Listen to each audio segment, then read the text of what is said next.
इस वीडियो में सबसे पहले हम लोग कंप्लीट करेंगे theorem 6.1 of lines and angles और उसके बाद एक्सरसाइज 6.1 भी कंप्लीट करेंगे। तो सबसे पहले थ्योरम देखते हैं क्या दे रखा है। So if two lines intersect each other then the vertical opposite angles are equal. अगर दो लाइंस, तो मैंने यहाँ पे दो लाइन क्या लिया है, A B and C D, they intersect each other at point O. हमें क्या शो करना है कि vertical opposite angle. So vertical opposite angle यहाँ पे कौन सा है, ए ओ डी और बी ओ सी, और दूसरा पेयर कौन सा है, ए O C and B O D. तो हमें इसको इक्वल प्रूफ करना है। तो थ्योरम जब भी दे रखा होता है तो सबसे पहले हमें इसमें गिवन लिखना होता है कि हमें दे क्या रखा है। सो यहाँ क्या दे रखा है, only two straight lines A B and C D they are intersecting each other at point O. तो हम लोग यहाँ पे लिखने जा रहे हैं कि A B and C D are two lines that intersect each other at point O। तो ये हमने ले लिया कि वो दोनों कहाँ पे इंटरसेक्ट कर रहे हैं, पॉइंट O पे।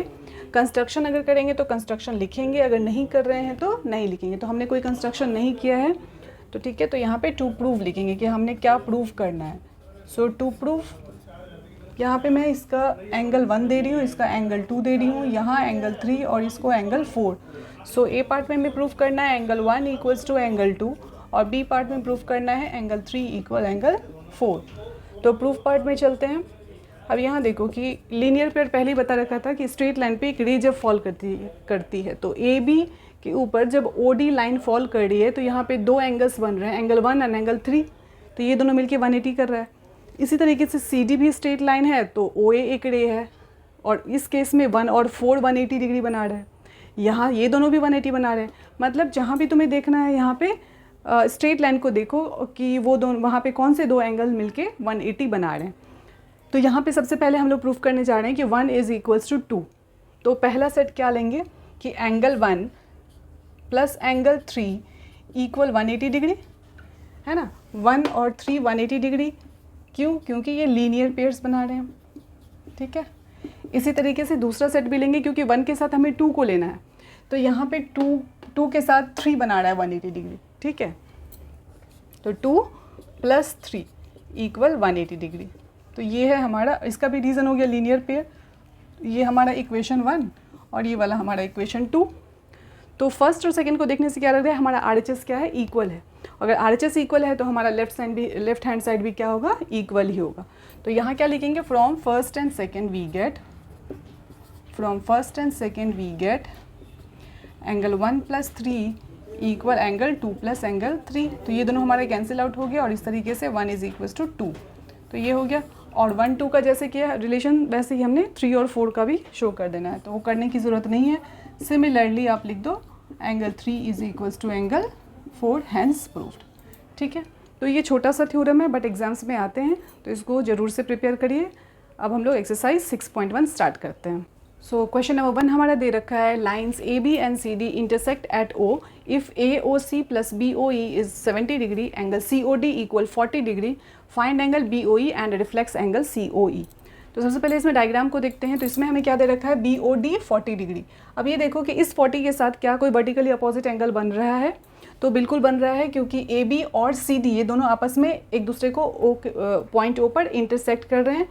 सो ये वाला जो एंगल है 40 degree that will be equals to angle C O E, ठीक है। तो पहला चीज़ तो हम यहाँ पे ये लिखने जा रहे हैं कि सी ओ ए की वैल्यू जो है वो 40 डिग्री क्यों हुई।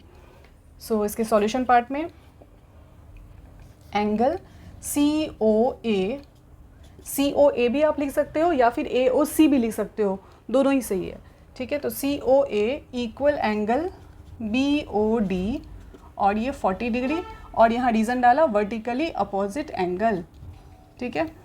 सो ये हो गया। देन आपको क्या दे रखा है, इन दोनों का सम दे रखा है, ए ओ सी और बी ओ ई मिल 70 डिग्री बना रहा है। यानी किसकी बात हो रही है, इसका और इसका, है ना। ये दोनों मिलके क्या बना रहे हैं, 70 डिग्री। तो अभी हम लोग लिखेंगे क्या कि given A O C plus B O E equal 70 degree, that is given. और जब ये गिवन है तो एक वैल्यू तो आपको यहीं पे मिल के 40 डिग्री। तो इससे क्या होगा कि बी ओ ई, अच्छा ये है हमारा ई। सो बी ओ ई की वैल्यू हमने इस इक्वेशन से फाइंड आउट करी कि बी ओ ई जो है वो 70 माइनस 40 दैट इज़ 30 डिग्री। तो BOE की वैल्यू हमने 30 डिग्री अब निकल चुका है, तो मैं यहाँ पे फिल कर रही हूँ। ये 30 हो गया और ये भी हमारा 40 डिग्री हो गया। ठीक है, अभी क्या निकालना है हमारा, BOE पार्ट तो हो गया। COE में भी कौन सा, रिफ्लेक्स COE। तो जब रिफ्लेक्स COE निकालना है तो यहाँ पे सिर्फ COE पहले फाइंड आउट कर लेते हैं ये, और फिर 360 में से इसको माइनस कर देंगे तो रिफ्लेक्स COE फाइंड आउट हो जाएगा।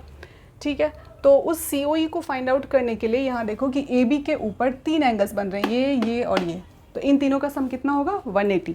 यहाँ पे लीनियर पेयर रीज़न नहीं लिखे हैं क्योंकि यहाँ पे 3 एंगल्स बने हुए हैं, तो स्ट्रेट एंगल लिख सकते हैं।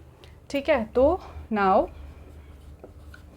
Angle AOC plus angle COE plus angle BOE equal 180 degree, और रीज़न डाल दिया हमने स्ट्रेट एंगल, स्ट्रेट लाइन, जो लिखना है वो लिख दो आप, स्ट्रेट लाइन भी चलेगा, स्ट्रेट एंगल भी चलेगा। ठीक है, अब AOC जो है वो 40 डिग्री है, प्लस COE हमें पता नहीं है, और BOE जो है वो 30 डिग्री है ना। तो इस तरीके से जो COE है वो कितना हो गया 180 minus 40 plus 30 that is 70 degree, और COE कितना आ गया 110 डिग्री। लेकिन क्वेश्चन में हमें COE तो बोला नहीं है, क्या बोला गया है, रिफ्लेक्स COE। तो रिफ्लेक्स COE निकालने के लिए 360 से इसको माइनस करेंगे। ठीक है, क्योंकि रिफ्लेक्स एंगल की वैल्यू कितनी होती है, more than 180 but less than 360 degree. So यहाँ क्या लिखेंगे 360 माइनस 110, तो इसका आंसर कितना आया 250 डिग्री। ठीक है, तो यहाँ लिख देना है रिफ्लेक्स एंगल COE। तो हमें 2 ही पार्ट इसमें निकालना था, एक BOE और COE। तो ये रहा हमारा BOE ये रहा, यहाँ है ना 30 डिग्री, और reflex angle COE। Reflex COE निकालने से पहले COE जरूर निकाल लेना है, तो और इसको 360 में से माइनस कर देना है। ठीक है, सो बढ़ते हैं क्वेश्चन नंबर 2 की तरफ। सो क्वेश्चन नंबर 2 है हमारा, line XY and MN intersect at O if angle POY equal 90 degree and A ratio B equal 2:3 find C, और ये हमारा डायग्राम। तो इसमें हमें POY 90 दे रखा है, तो क्या POX भी 90 डिग्री होगा या नहीं, बिल्कुल होगा, क्योंकि POY और POX ये दोनों मिलके 180 बनाएंगे ड्यू टू लीनियर पेयर। ठीक है, और रेशियो दे रखा है इसका A और B का, तो यहाँ पर तो ये कंप्लीट एंगल जो है POX ये कितना है 90 डिग्री। ठीक है, तो सबसे पहले यहाँ हम लोग लिखने जा रहे हैं कि angle POY equal angle POX equal 90 degree होगा, और यहाँ पे रीज़न अगर डालना चाहते हो तो लिख सकते हो लीनियर पेयर से, भाई हमने ये कर दिया। ठीक है, अब यहाँ पे जो POX दे रखा है वो एक्चुअली क्या है, A और B के मिलने से बना हुआ है ना, A और B के मिलने से बना हुआ है, और A और प्लस B इक्वल कितना लिखेंगे 90 डिग्री, क्योंकि यहाँ पे जस्ट अभी हमने लिख रखा है। सो 90 degree equal A plus B, but A और B है क्या रेशियो हमारा 2:3। तो यहाँ पे क्या करना है ना कि लेट कर लेना है कि A की वैल्यू जो है हमने 2K एज्यूम कर ली, और B की जो वैल्यू है हमने 3K एज्यूम कर ली। सो नाउ A की जगह पे आप बढ़ोगे 2K, B की जगह पे 3K, 5K, 90 डिग्री। सो K की वैल्यू कितनी आ जाएगी 90/5 18 डिग्री। ठीक है, इस तरीके से K आपका कितना आ गया 18 डिग्री, बट हमें A भी फाइंड आउट कर लेना है। तो A क्या था 2K दैट इज़ 2 × 18 36 डिग्री, और B कितना हो गया 3K 3 × 18 ये हो गया 54 डिग्री। बट हमें आंसर में क्या चाहिए C चाहिए। अब C को ध्यान से देखो, C तो इस MN लाइन के ऊपर है ना, ये जो MN लाइन है उसके नीचे ये B एंगल भी बना हुआ है और C भी बना हुआ है, तो B प्लस C भी तो 180 लिख सकते हैं ना लीनियर पेयर से। सो नाउ क्या हम यहाँ लिख सकते हैं B plus C is 180 degree, और रीज़न आप डाल दो लीनियर पेयर। ठीक है, तो लीनियर पेयर हो गया। अब B की वैल्यू तो हमने यहाँ पे निकाल रखी है ना 54, सो 54 प्लस C इज़ 180 डिग्री, और इस तरीके से C का आंसर कितना आएगा 180 डिग्री माइनस 54 डिग्री। ठीक है, तो C कितना हो गया, ये 6, ये 2 और ये 1, तो हैंस C इज़ 126 डिग्री। तो हमारा इसमें C निकालना था, है ना। क्वेश्चन नंबर 3 है हमारा, if angle PQR equal angle PRQ then prove that PQS equal PRT। यानी हमें क्या प्रूफ करना है, ये वाला पार्ट, कि आपको प्रूफ करना है कि क्या ये दोनों जो है आपस में इक्वल है, ये आपको प्रूफ करके दिखाना है। तो स्टार्ट करते हैं यहाँ से। क्या लिख सकते हैं हम कि ये दोनों मिलके 180 बना रहा है, तो यहाँ पे मैं इसका नाम एंगल 1 दे रही हूँ, इसका 2 दे रही हूँ, इसका 3 दे रही हूँ, इसका 4 दे रही हूँ। ऐसा लेवलिंग करने से क्या होता है ना, आपको बड़े बड़े नाम नहीं बस लिखने पड़ते हैं, आपका टाइम बचता है। ठीक है, तो मैं यहाँ पे लिख रही हूँ कि angle 1 plus angle 2 is 180 degree. Reason छोटा सा है, लीनियर पेयर। सिमिलरली आप क्या लिख सकते हो, एंगल 3 प्लस एंगल 4 180 डिग्री, ये भी आपका लीनियर पेयर हो गया। ये इक्वेशन 1 ले लो, इक्वेशन 2 ले लो, तो फ्रॉम फर्स्ट एंड सेकंड क्या लिख सकते हैं, RHS इक्वल है, तो आप क्या लिखोगे 1 + 2 = 3 + 4, है ना। बट क्वेश्चन में क्या गिवन है, हमें दे रखा है, but it is given that this one is equal, सो 1 = 3 तो हमें दे रखा है ना, यानी 1 और 3 को यहाँ से हम लोग कट तो कर ही सकते हैं। ठीक है, तो हमारे पास क्या बचा, 2 = एंगल 4, और 2 है क्या, तो जो नाम है क्वेश्चन में बोल रहा है उसको फिल कर दीजिए, BQS = angle PRT, hence proved. ठीक है, हैंस प्रूव्ड। तो छोटा सा ही था। बढ़ते हैं क्वेश्चन नंबर 4 की तरफ। सो क्वेश्चन नंबर 4 है हमारा, if x + y = w + z then prove that AOB is a line. AOB line यहाँ दिख तो रहा है डायग्राम में, बट इसको प्रूफ करके दिखाना है, और लाइन जब भी प्रूफ करके दिखाना हो ना, तो वहाँ अगर आप एंगल का सम 180 दिखा देते हो तो that will be straight angle, straight line. ठीक है, तो स्टार्ट करते हैं हम लोग यहाँ पे x + y w + z को लेकर। अब यहाँ देखो कि यहाँ जो इस O पॉइंट पर क्या ये सारे एंगल मिलके कंप्लीट एंगल बना रहे हैं, है ना। एक रोटेशन तो कंप्लीट हो गया ना, x से चलोगे तो फिर x पर ही वापस, तो कंप्लीट एंगल यहाँ पे बन रहा है, और कंप्लीट एंगल का सम कितना होता है, 360 डिग्री। सो सॉल्यूशन पार्ट में हम लोग यहीं से स्टार्ट करते हैं कि x + y + w + z = 360 degree. जो डायग्राम देख रखा है उसके अकॉर्डिंग यही है, और आप यहाँ साथ में रीज़न भी लिखते हो कि कंप्लीट एंगल है इस वजह से। अब यहाँ देखो गिवन क्या है, x + y = w + z, तो x + y की जगह पे w + z यहाँ फिल कर रहे हैं, इक्वल 360 डिग्री। क्यों हुआ ऐसा, क्योंकि हमें गिवन था कि x + y = w + z, है ना, दे रखा था।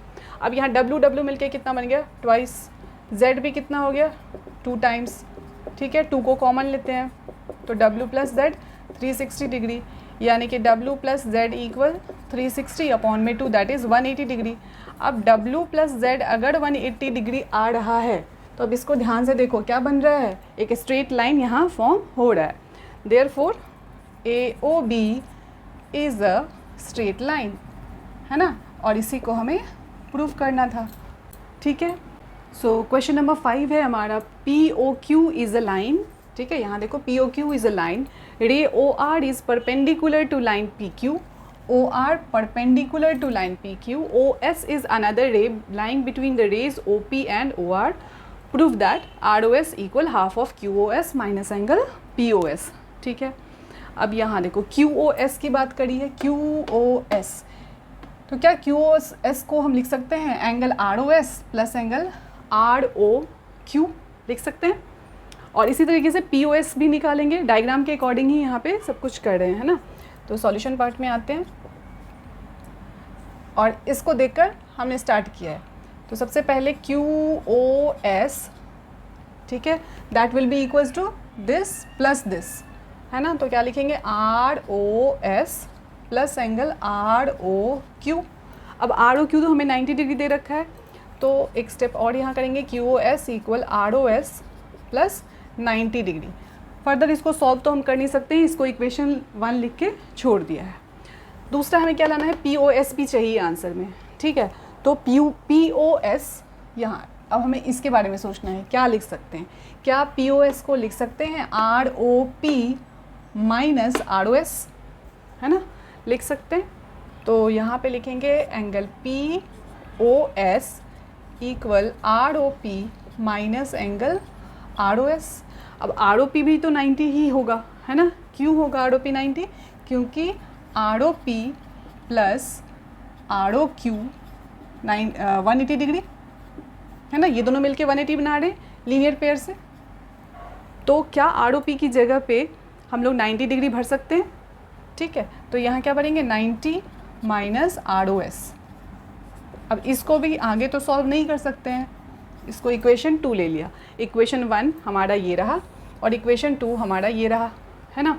अब सब्ट्रैक्ट करेंगे, सब्ट्रैक्टिंग 2 फ्रॉम 1, ताकि हमारा कुछ फॉर्मेट राइट हैंड साइड की तरह आ जाए। तो यहाँ लिखना है सब्ट्रैक्टिंग 2 फ्रॉम 1 वी गेट, ठीक है। तो आप किसको माइनस कर रहे हो, 2 को 1 से माइनस कर रहे हो, तो फर्स्ट में आगे में किसको लिखेंगे, QoS माइनस PoS, ये लेफ्ट हैंड साइड हो गया। देन ROS प्लस 90 डिग्री, और यहाँ दोनों का साइन बदल जाएगा क्योंकि आप सब्ट्रैक्शन कर रहे हो, तो ये हो गया नेगेटिव और ये हो गया पॉजिटिव ROS, तो ये 90 और एक और 90 कैंसिल और ये डबल ऑफ ROS, ठीक है। लेकिन हमें तो सिर्फ ROS निकालना है, सो 2 will come on this side, तो ROS और इस 2 को मैंने ऐसे लिखा, ये हो गया QoS माइनस एंगल PoS, है ना, और यही हमें लाना था। और we can write angle ROS equal half of angle QoS minus angle PoS, मतलब LHS जैसा दिख रहा था क्वेश्चन में, बिल्कुल उसी तरीके से इसको सजा दिया और कुछ नहीं किया, ठीक है। तो इजी था, बट ये बहुत ही इम्पॉर्टेंट क्वेश्चन है, ये क्वेश्चन बहुत ही इम्पॉर्टेंट है, कई बार एग्ज़ाम में ये आया हुआ है, इसको अच्छे से प्रैक्टिस करना है कि question number 5 most repeated question के अंदर है और ये 3 से 4 मार्क्स वाले में आएगा, ठीक है। सो क्वेश्चन नंबर 6 है हमारा, it is given that angle XYZ equal 64 degree and XY is produced two point P. Draw a figure from the given information. If ray YQ bisects angle ZYP, find angle XYQ and reflects angle QYP. तो इसमें हमें figure दिया नहीं है, हमें खुद ही draw करना है। तो सबसे पहले ये जो एंगल दे रखा है ना 64 डिग्री, इसको ही बनाते हैं XYZ। तो ये है हमारा X, ये है Y और ये है Z और ये क्या दे रखा है 64 डिग्री, ठीक है। एक पार्ट हो गया। Now XY is produced two point P, XY को मतलब आगे एक्सटेंड किया गया है टुवर्ड्स पॉइंट P। तो क्या कर रहे हैं कि इस XY को आगे की तरफ बढ़ा दे रहे हैं, P पॉइंट तक इसको एक्सटेंड कर दिया, ठीक है। इफ़ रे YQ बाइसेक्ट्स ZYP, ZYP यानी एक रे YQ यहाँ लेना है और वो इस ZYP को बाइसेक्ट कर रहा है, it means this angle will be equals to this angle. But angle है कितना ये हमें दे नहीं रखा है, हमें ये सारी चीज़ों को फाइंड आउट करना है। तो ये है हमारा डायग्राम और let us assume that this angle is x because these 2 angles are equal. तो क्या हम ऐसा लिख सकते हैं कि x and 64 makes 180 degree, not linear pair because of straight line, है ना। तो सबसे पहले ये जो हमने यहाँ पे जो भी चीज़ें डायग्राम में मेंशन करी है ना और जो स्टार्टिंग वो सारी बातें लिख देते हैं।